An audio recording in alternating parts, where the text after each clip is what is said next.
Matt Hall and Derek Young here for K-State Online from inside of Bill Snyder Family Stadium after the Wildcats' 41-17 win over Texas San Antonio this afternoon.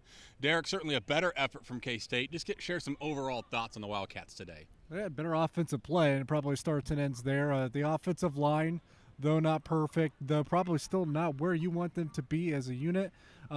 Certainly pass blocked today pretty well, let the pass game get going, and Skylar Thompson found a rhythm, and found 7 different receivers in the first half, I feel like, and got close to 300 yards passing. So they still had some issues running the ball. I think only 3.5 yards per carry from the running back specifically. So the passing game is kind of where it started and ended today. It certainly was. Last week Bill Snyder multiple times called his group soft from a pass blocking perspective. He praised that group today, and center Adam Holtorf also felt like that unit played well. I think that we made some good strides in terms of firming up our protection. That's something that Coach Snyder made very clear that he wanted us to see improve, being able to hold guys up, not give up so much ground in the passing game in terms of protection-wise. And so I'm glad to see, I think all of us are proud that we were able to, make that improvement this week. Derek, as you said, really both quarterbacks played well. Skylar Thompson, well over 200 yards, very efficient, 2 touchdowns, also ran for 1. Alex Delton didn't play as much, but had a 72-yard touchdown to Isaiah Zuber.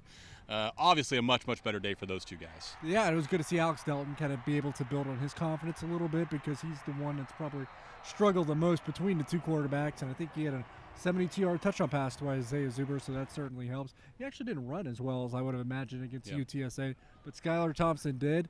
I think it was a 36-yard touchdown run. Well, either way, the touchdown run where he faked it to Alex Barnes, who's getting a steak dinner because of it. Apparently. Is that legal, Coach? But that was a great touchdown run by Skylar Thompson, so the quarterback play was definitely improved. We'll flip to the defensive side of the football a little bit. Really, until the twos came in, for the most part, had done well. Had given up 7 points, less than 200 yards. Not a dynamic performance maybe from that group, but I still thought better than probably anything we've seen so far this year. Yeah, speaking of the 2s and 3s, Bill Snyder didn't really love what he saw from them, but the starting unit on defense was improved from a week ago, but still far from what you hope is the finished product for this team, and especially a defensive tackle. I think they still had their issues, but Wyatt Hubert stepped in first start of his career today, and I think you can make an argument he was the best defensive player on the field. Yeah, super, super active. Of course, next week K-State will head to Morgantown to play Wilger in West Virginia. You mentioned defensive tackle. Defensive tackle Trey Deshawn knows they're in for a big challenge when Big 12 play opens. They're a great offense, and I think we're up for a big challenge this week, and that's what Coach was saying in the locker room. We got a big challenge ahead of us.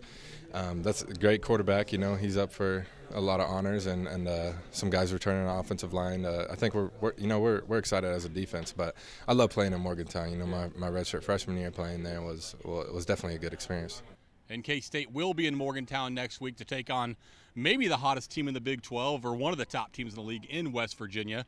A ton of coverage coming this week on the site for that game. Of course, Flano and I will be in Morgantown. No you, unfortunately. Nope. But obviously, it will be a major week of practice for K-State. You saw a better performance today, but what still needs to come along to give them a chance to have an opportunity to be competitive with West Virginia? Well, they have to fix the problem that's been a problem for 2 weeks, and you saw that UTSA solved that against what happened against Mississippi State. Just a run play up the middle can really gut this team, at its core on the defensive side of the ball. The defensive tackles, they just have to stand their ground a little bit better. I think saw a little improvement today, but it still has to get much bigger strides than that.